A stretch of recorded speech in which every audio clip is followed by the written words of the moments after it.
নাজিমউদ্দিন হত্যার সালটা ছিল 2021, 13ই ডিসেম্বর। দেবগ্রাম স্টেশনে নাজিমউদ্দিনকে নৃশংসভাবে ছানা ব্যবসায়ী ঘোষেরা হত্যা করে।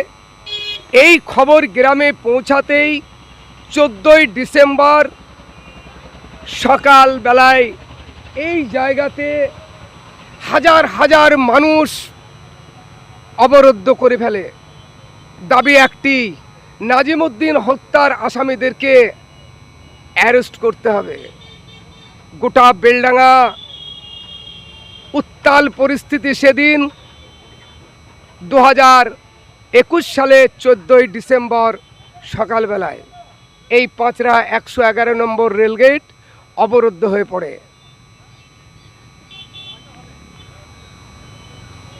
এখানেতে রবিল আলম চৌধুরী দ্রুত হস্তক্ষেপ করে এবং বিশাল পুলিশ বাহিনী এখানেতে এসে পরিস্থিতি সামাল দেন এবং বেলডাঙ্গা থানায় সিদ্ধান্ত হয় আপনারা অবরুদ্ধ উঠান, আমরা দ্রুত আসামিদেরকে অ্যারেস্ট করার ব্যবস্থা করছি।